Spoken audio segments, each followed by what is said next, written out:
Welcome to those of you at mochurch.tv. Welcome to all you lovely people in the room. Welcome. Happy Sunday.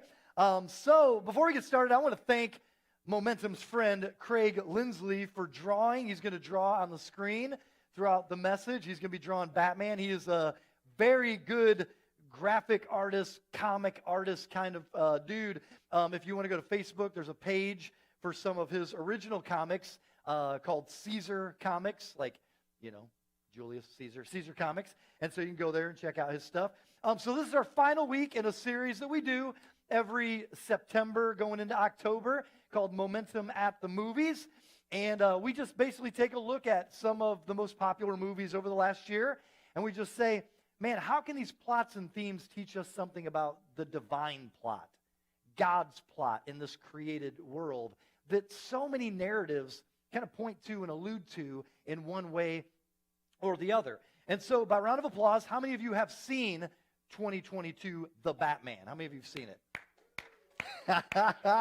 Wow. So knew that could be the case, knew that could be the issue here. So this is easily the most polarizing of the four that we are covering in this series. In fact, one Momentum person out front a couple weeks ago goes, I watched The Batman. That was awful. I beg to disagree, and my sons do too. We had a movie night together, went and saw it when it first came out. We loved it.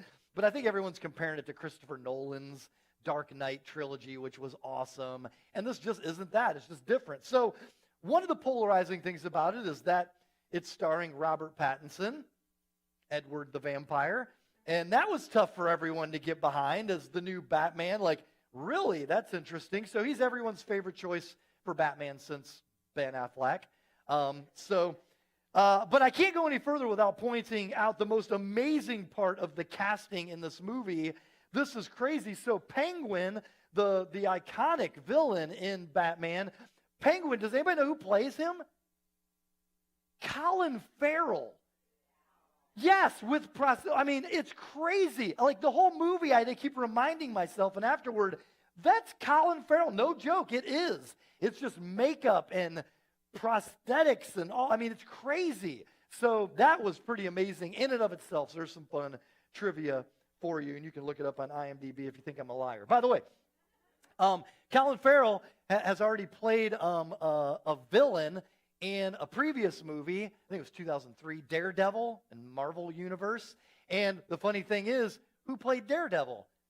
Ben Affleck. It's a full circle. Like, we got 5 actors we're putting in DC and Marvel. Usually when a DC, film fails, they put them in a Marvel one. But in that case, this is the other way around. But anyway, so one of the things I do like about this movie, being I'm not as much of like a comic book nerd. I'm a wannabe comic book nerd, but not as much as our artist, Craig Lindsley.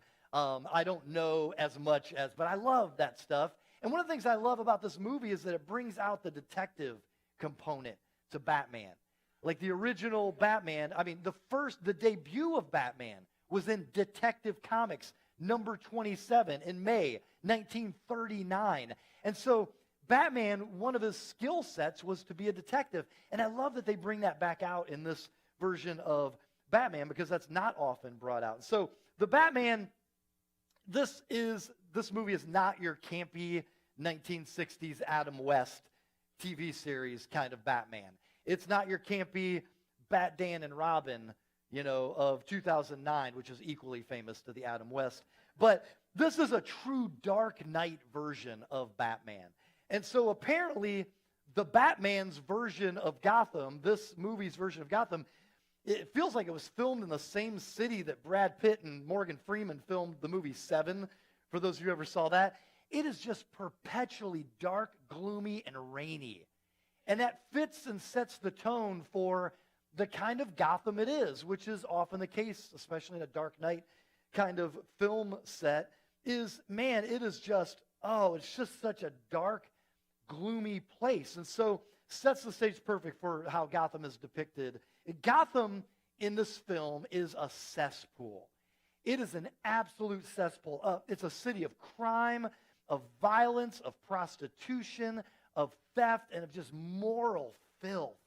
And it's just shown right away from the beginning in the film, from corrupt government officials down to junkies. And so, in the movie, there's a fictitious drug that a lot of people use that's basically eye drops. And the people who use this drug are called drop heads.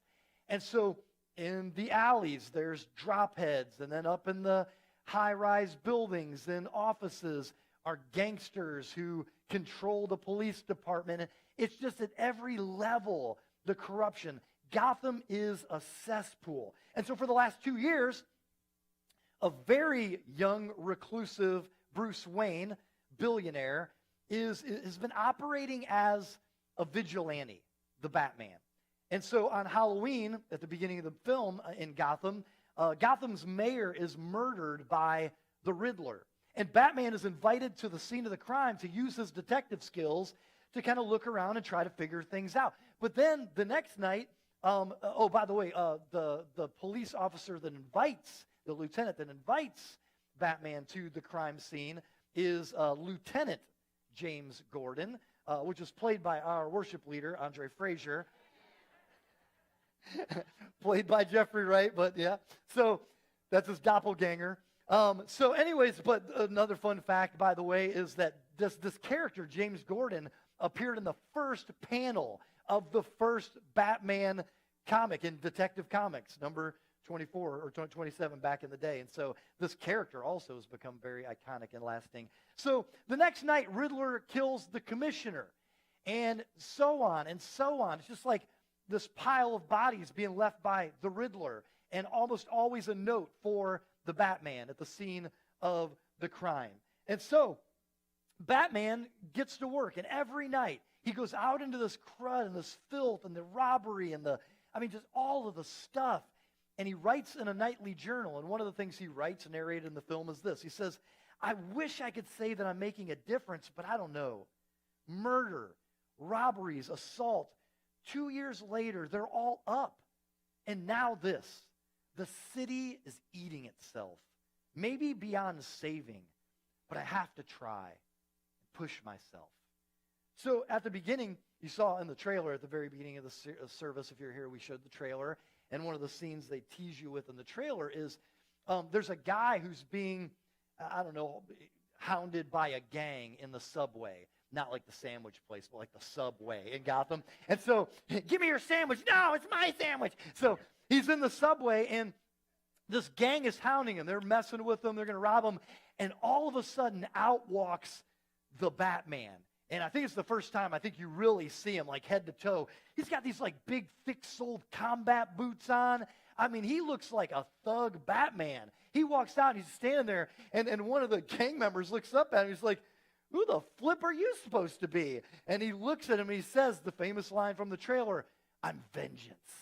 And then he wrecks shop, breaks bones and ligaments, and just wrecks shop. So much so that when he is done defending this victim and he's whipped the whole gang, he turns to the victim, and the victim says, please don't hurt me. That's how vengeful this Batman is.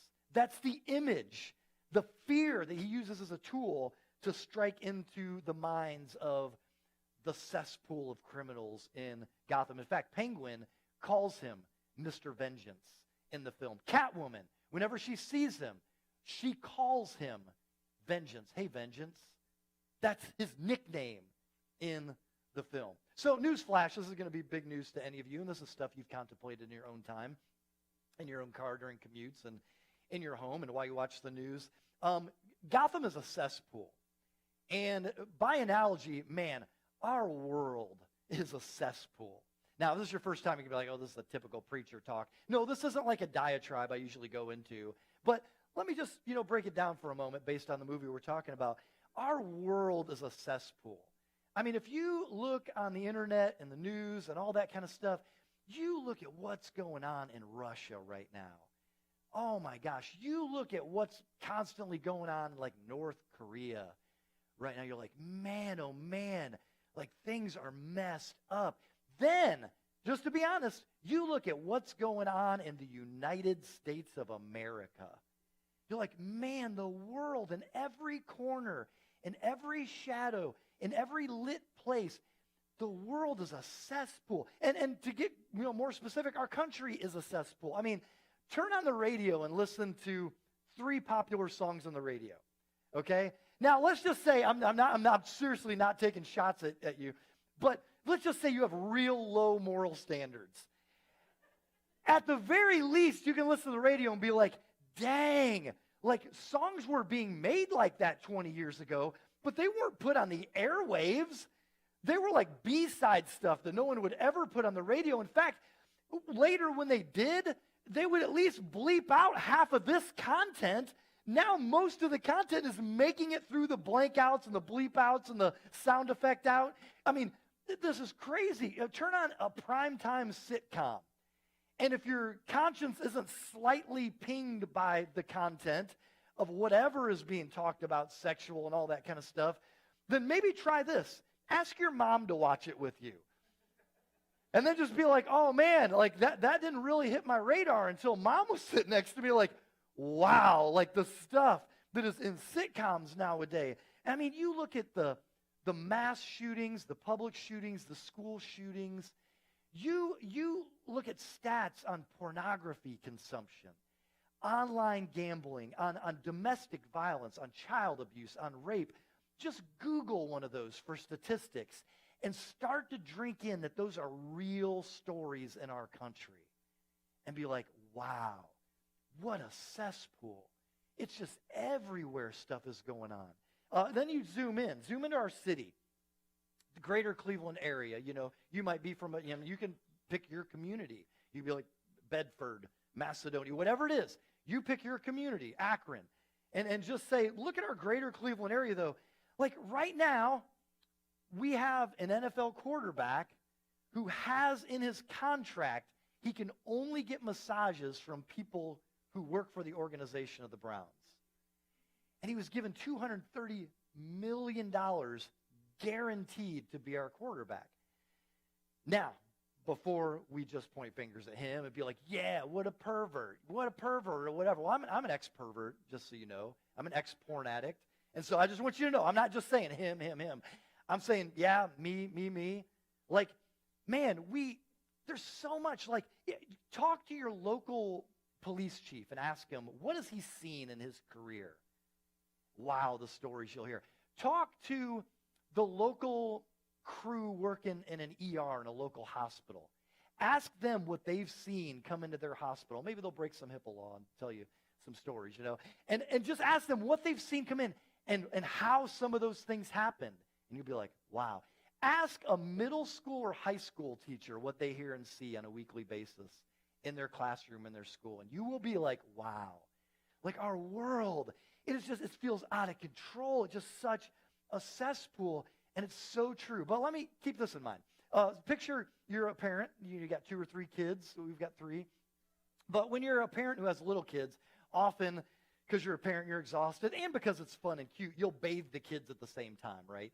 You know, so put them in the bathtub. And there's often a cup involved because, you know, you like wash your kid's hair or whatever, and then you'll pour it over. And they do that thing where they squint up their eyes. They start giggling, doing that. It's so fun. It's so cute. And so, you know, you get 2 kids in there with the cup. But inevitably, there comes a time when one of the kids picks up the cup, scoops it full of water, double fists it, and starts chugging that baby, right? And you're like, no.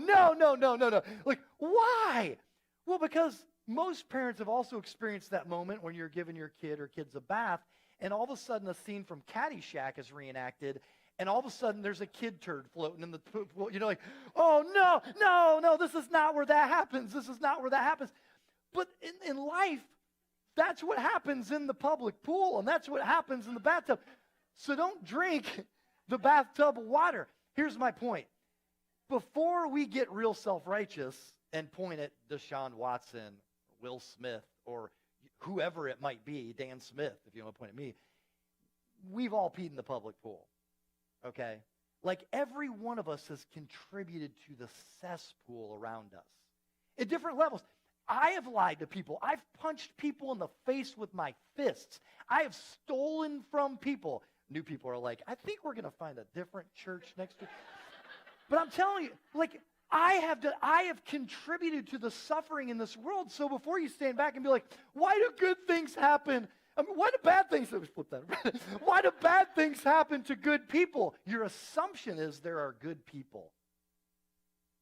your assumption is there are good people. Like, we've all contributed to the cesspool that is Gotham. We've all, I'm sorry for the metaphor, but we have all peed in the bathwater. We have all contributed. And just think about your past mistakes, your present secrets, and put that out into the world. Our community, it's a filthy cesspool. But here's the deal. In the midst of all that darkness, we'll move on from the darkness. In the midst of all that spiritual, moral darkness, you got a Batman who's saying, I want to make a difference. I want to help Gotham, but there's only one of me. And I only have so much energy. And I feel like I've been pouring into this for 2 years, and all the bad statistics have gone up. Like, I don't know if I'm making any kind of difference, but I am on a mission to try to change my city. I'm on a mission to try to pour into my city and change it for good, but I'm just one dude with combat boots and an outfit, and I'm going out there, and I'm angry about what I see, and I'm trying to change it. And I relate to that. I'm like, man, I got one life that God's given me, and I want to use it to help my community, to help my local elementary schools, and to help my local middle school and high school, and to help people in their marriages, and to help people who are lonely, or to help people who are struggling financially, all those things. So I want to combine some thoughts from 3 different people and just present them a little bit more organized. I'll quote from different times. But one is a philosopher named Luke Ferry.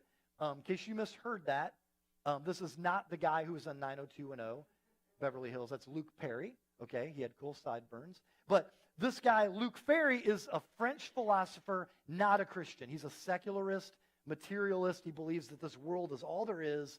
There's nothing after it. There's nothing beside it. Our universe, this is it. And so there's also a Canadian philosopher I'm going to quote from a little bit. His name's Charles Taylor. And he also, I don't think he's a Christian. I don't think he's a Christian.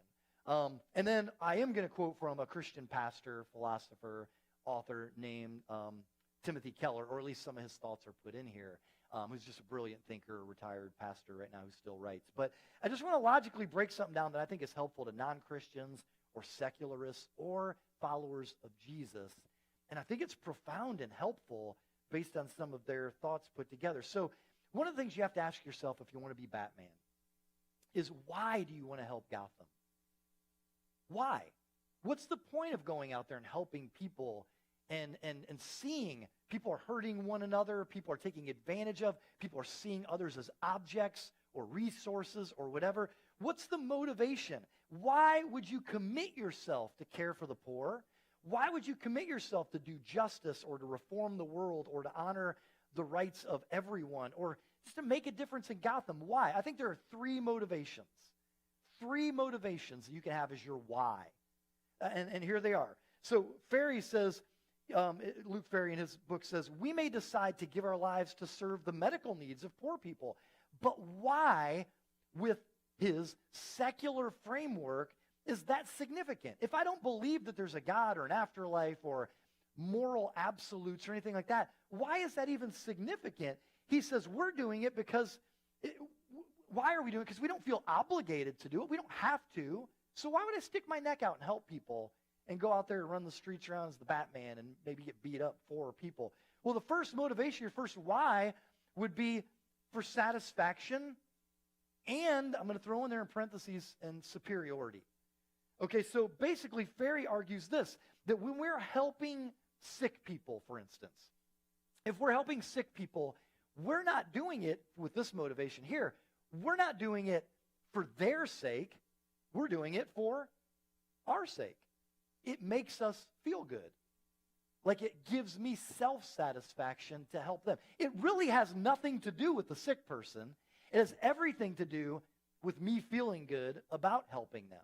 And most times that's the case, it's also kind of a common motivation to feel a sense of satisfaction and superiority together, Luke Ferry says, when we contemplate other people and societies that are less liberal and giving than we are.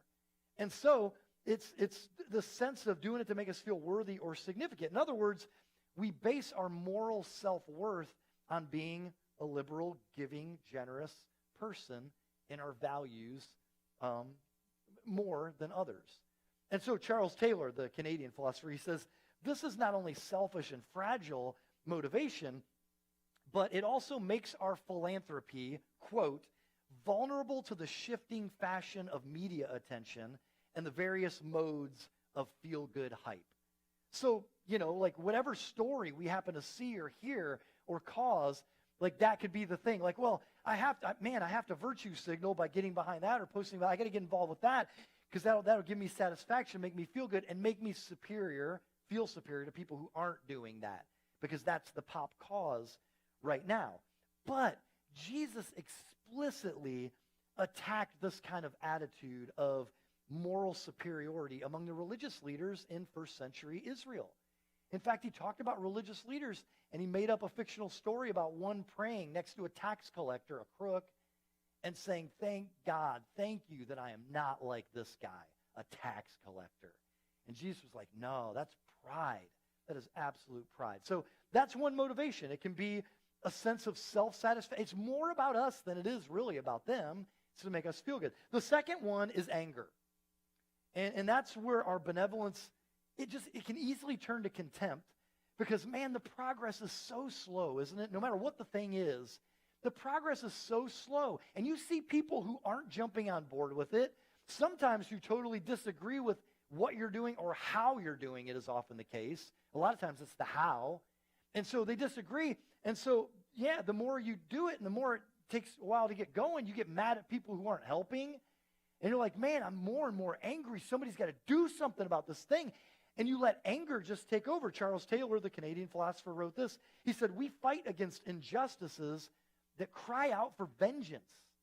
He said, we are moved by a flaming indignation against these: racism, oppression, sexism. And so this, of course, requires, he says, we let anger begin to fuel us because other people aren't saying what we're saying or shouting as loud as we are or posting mean memes on social media, and we get angry at them. Next thing you know, to help this group of people, we have to demonize this group of people. Isn't that so true? Like, I mean, it hurts to think that about yourself, but you're like, okay, let me think about others. Yeah, I see it all the time. Now think about yourself. Like, to cheer for this group of people, I often have to demonize other groups of people that aren't getting on board. And so I just get more and more fueled by anger and by vengeance. And in July 2022, I saw an article from a British news site, website, that talked about how the U.S. House of Representatives will now receive each person $10,000 to upgrade the security in their homes because of all the threats that they get from citizens. And I was like, man, that feels so much like America right now. It doesn't have to be in government. It can be in anything. It's like, I'm so passionate about what I think should happen, often for this group of people, that I hate you. I will burn down your house because, like, wow, I'll bomb the abortion clinic. Whoa. Like those kinds of reactions, when it started with, I love this group of people, but I'm so angry now about the injustice that I'm filled with anger and rage and hate. And who are you? I'm vengeance. Like, wow, that's over the top. In the Batman, in fact, oh, by the way, Nietzsche, who is like the ultimate atheist of history, he called himself the anti-Christian, which is very dark worldview. He insisted that benevolence and social justice activism in modern society, Nietzsche said this, is largely powered by hatred and contempt for others. Like, I'm helping this group, and I hate this group. And so Batman, in the Batman, Gotham is a cesspool. It's just full of injustice everywhere. And I want you to notice that in it, Batman's answer to the sin is vengeance. And the way Batman fights criminal activity is with vengeance. And then I want you to notice this. On the other side of the coin, the way the Riddler fights corruption in the high places is by murdering people. Like, both are motivated by anger and use violence and hate as their tool to make the point that they're trying to make. In his book, The Problem of Pain, C.S. Lewis, who also is kind of like a Christian philosopher, he once said, Indignation at others' suffering, though a generous passion, needs to be well managed, lest it steal away patience and humanity from those who suffer and plant anger and cynicism in their stead. So if you're not careful, like when you are wanting to help with other people's suffering, you can slowly but surely not realize that, like, man, I'm being filled with anger and cynicism now, when it all started as a good cause. So in summary of these first 2 points, I'd say this. You can do the right thing for the wrong reason, right? Like, you can be motivated with the wrong why, but for the right things, people. Like, for these people, I will speak up for these people in my city. I will fight for them. But the motivations can be totally wrong. The why, the engine that it comes from, the source of power is totally wrong. So there's a third way. There's a third why, a third motivation. And there are 3 motivations behind fighting for human rights, social justice, but only one of them is Christian. Only one of them. And that is agape. Agape is the Greek word for unconditional love. Okay, so it's basically the best example, or a common example, is it's the unconditional love that a father has for their child. It's like, you don't have to do anything more to earn or increase my love. And then when you really, really screw up, my love for you doesn't decrease. Like, it's unconditional. In fact, it's often people like C.S. Lewis, for instance. C.S. Lewis wrote a book called The Four Loves, and the fourth is agape love. And he just synonymously calls it charity, because it's a gifted love. It's like, this is a love that I gift to you. And nothing you do, good or bad, is going to change the level of my love for you. I've gifted that love to you. It's agape love. It's unconditional. And so the most famous, probably, verse of the Bible is Jesus said, "For God so agape loved the world, that he gave his one and only Son, that whoever believes in him shall not perish, but have eternal life." So God, the Heavenly Father, so agape loved the world. He so unconditionally loved, the Heavenly Father did, every single person he created, that he sent Jesus into the world. And then we got Jesus coming into the world, and I think this is so amazingly profound. Like, it's such a basic tenet of Christianity, but when you really think about this, Jesus comes into the world, and he brought with him a new emphasis on the agape love of the Heavenly Father. He brings in this agape love that he demonstrated in his life, but also he expected his disciples to produce also. He looks at his disciples and he says, "You see the way I've agape loved you? I want you to love one another in that same way.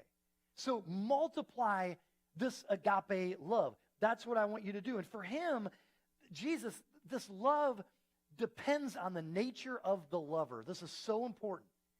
It depends on the nature of the lover rather than the receiver, the one being loved, the beloved. It doesn't have anything to do with their qualities, their characteristic, their ability, how lovable they are. It doesn't have anything to do with it. It has everything to do with the nature of the lover, not because Jesus found, for instance, attractive qualities in those he loved. Just read the Gospels and see what the disciples were like, okay? You're like, oh, man, yeah, these guys, wow, they were thick. Like, at times, like, well, he's not loving them because they're awesome. He's loving them because his love is perfect. And he's giving it as an unconditional love, as a charity. He's agape loving them. And his followers are to be loving people, not simply drawn to attractive people. That's what Jesus' followers are supposed to be, and to unconditionally agape love others. So Jesus came along and he said, man, I have a new command for you, agape one another. And he says this to disciples, so you might say in context, okay, that's kind of a command for the church. Like, I want you within the church to agape love one another, because all of us have our faults and flaws and things that make us unlovable. And Jesus says, I want you to agape love one another. Regardless of the other flaws, it's about the love that you're choosing to give, not about how good or likable they are, how flawless they are, how sweet they are. It's not about any of those things. It's about the quality of the love that you give them. It's the kind of love that the Father has given you. Jesus also said, then agape your neighbor. the person who lives near you in Gotham, the person who lives on your street, the person who also brings their kids to your school, the person you work with. Agape love your neighbor. And then Jesus, maybe the hallmark of Jesus' teaching, you can't find this anywhere else, is agape love your enemy. Even the people who are like, I totally disagree with you on that issue. You know what? I totally disagree with you. But I agape love you anyways, man. Like, we could still be friends. We could still hang out. We might not want to talk a whole lot about this issue, but we could still be friends, and I'm going to agape love you no matter what. Now, that is so in contrast with the other two motivations, the other two whys, because in contrast to self-satisfaction and superiority, Christian agape motivates charity by humbling me. It makes me realize, like, I am a loved sinner. Like, I'm totally flawed. I've been totally selfish. I mentioned the theft and the cussing and the punching people in the face and, like, those kinds of things. Like, I'm loved anyway, even though I have that past. Like, I'm a loved sinner. And so, like, because I see how the Heavenly Father has agape loved me in spite of all my mistakes and flaws, then I'm able to then say, I can give that love that I've received, and I can spend that kind of love on others. Like, what the Heavenly Father has given me and loved me in that way, I can spend that kind of love on others. And it's not based on a sense of superiority. I'm better. It's more, man, this kind of love was shown to me in my own deficiency. So therefore, no matter what their deficiency is, I'm going to love them. That's agape love. It's also not like anger. In fact, Christian author Brant Hansen, who I interviewed a couple years ago, here about his book, Unoffendable, which is very similar in this topic. They overlap a little bit. Brant Hansen wrote this in his book, Unoffendable. He said, or I think he said it in the interview that I did with him, he said, you can recognize injustice, grieve it, act against it, but without rage, malice, or anger. He said, defend the defenseless, protect the vulnerable, but without anger. Those things don't have to be synonymous with one another. That's the Christian view of how we fight for people. And so Christians motivate, their motivation to fight for poverty or fight inequality, to fight suffering. It's agape. It's an extension of the radical love that we've received from God, and we offer that to others. And that's our power source. That's where we get the charity and the benevolence. It's God's agape. Near the end of the Batman film, Batman he comes across some henchmen, we'll call them. They're like kind of like the thugs of the Riddler. And they're all dressed alike. And so they got masks on. You can't see what they look like. And so Batman has this moment where he's fighting several of the henchmen and then finally gets one on the ground, the last one he has to deal with in this group.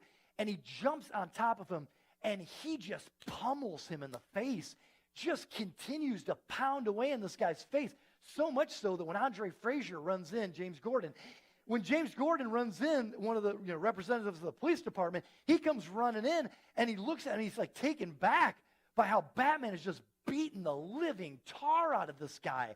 And in fact, when he like reaches out or touches Batman on the shoulder, Batman turns around like this.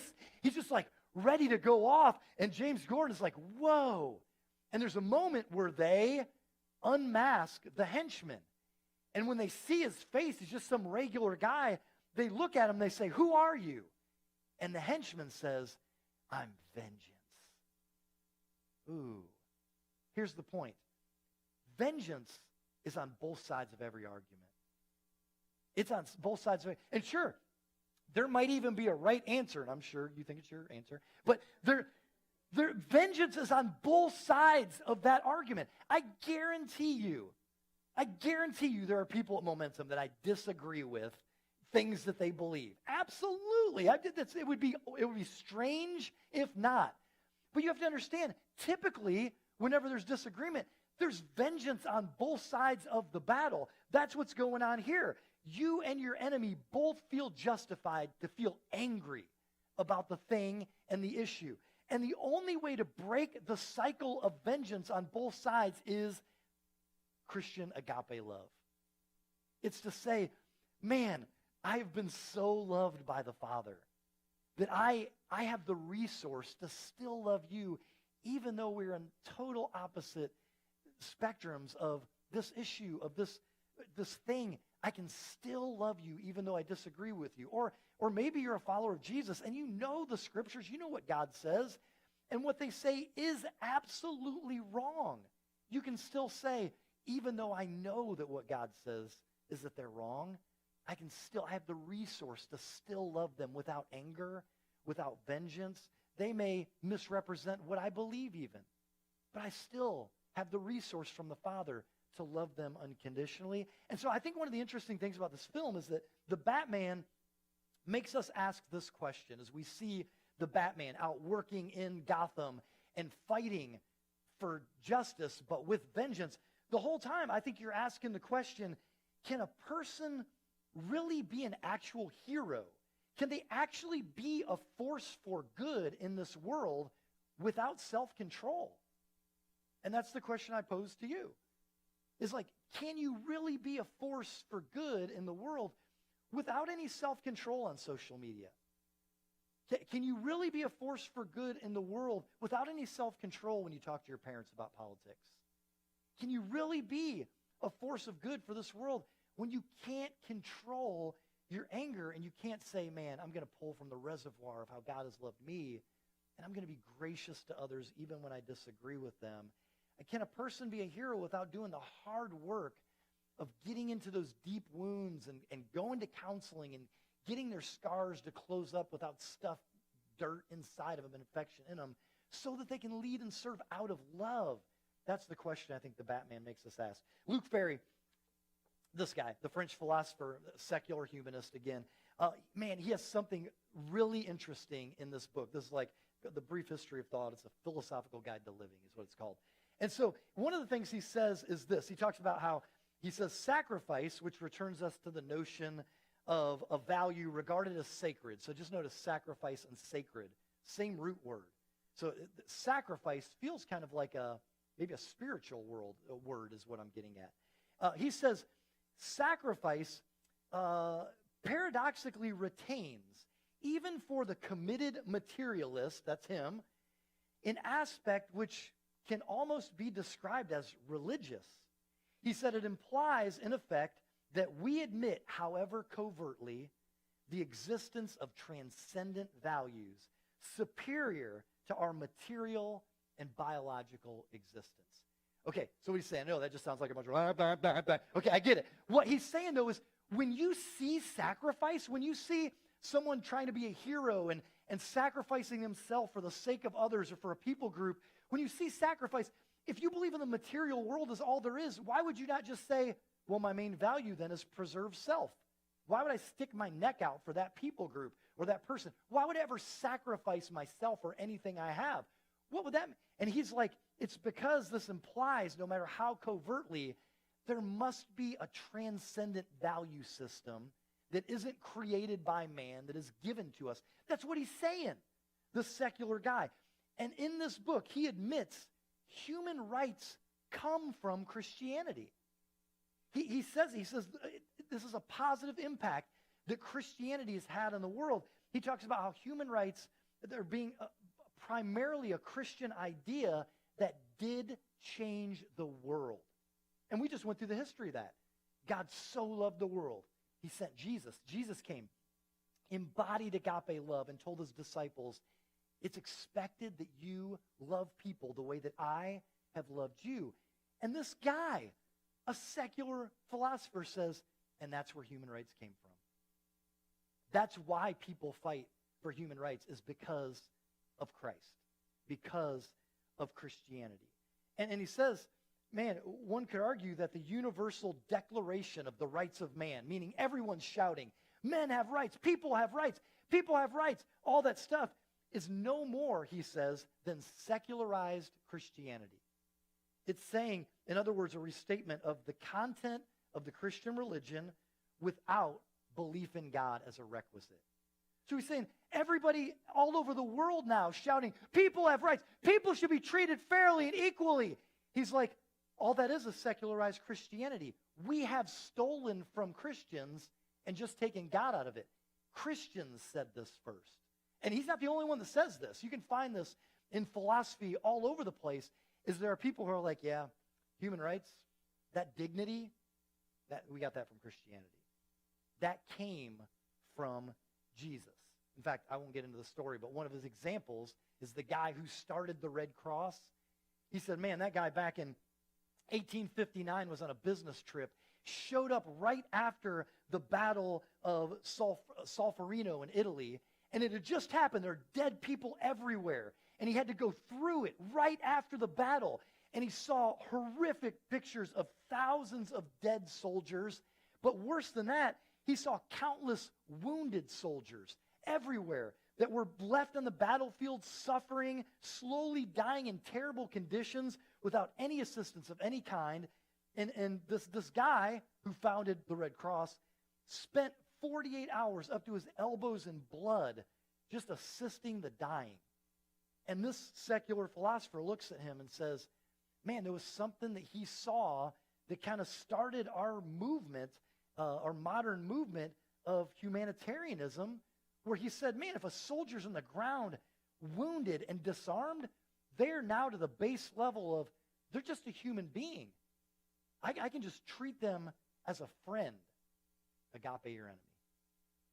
And so it's this dude going full circle saying, this all came from Jesus. It's because people learn to unconditionally love one another because they have been unconditionally loved by the Father. Toward the end of Batman, it's not a big spoiler or anything, but I think it's important. Batman later says in his journal, as he's writing and narrating, he says, I'm starting to see now that I have had an effect here. And what he means is there's another time where he's rescuing some people, and their response to his rescue is they cower from him. He says, I'm starting to see now that I've had an effect here, but not the one that I intended. Vengeance won't change the past, mine or anyone else's. He says, I have to become more. People need hope, and to know someone's out there for them. The city's angry and scared like me. And man, I think this is so important. Like, we're in that time heating up now. We're at the midterms, and over the next 2 years before the next election, I'm already prepping you for it, people. You're going to be so tempted to become a bunch of buttheads to each other. I'm just telling you, because we saw it, didn't we? It gets increasingly worse every time. And what the great thing about momentum is there's a whole bunch of Republicans and a whole bunch of Democrats all wrapped up in the same room, and there's no casualties. Look. Look, okay? Now, there are issues that I feel strongly on this side, or whatever, and I've said a million times, you're not going to peg me as a Democrat or Republican because I'm neither. Christianity doesn't line up with either of those. Either of those. There's no need. Oh, man, that is so, yeah. Man, Jesus, the Republican. Yeah, Jesus, the Democrat. No, absolutely not. Anyone telling you that is just so not looking at how liberal the Bible is on taking care of people and loving them. Man, how conservative it is on sexual issues and family. It's just the truth. So I'm trying to warn you now, in this buildup between midterms and the election, fight for people, love people, absolutely, but we've got to be more. The way that the Batman says in it, it's not having the effect I thought it would. Being a jerk on social media and fighting and arguing and name-calling, it's just not having the effect I thought it would. I have to be more. My resource has to be the agape love of the Father who loved me so much that I will unconditionally love people as people, even when they totally disagree with me. Let's pray.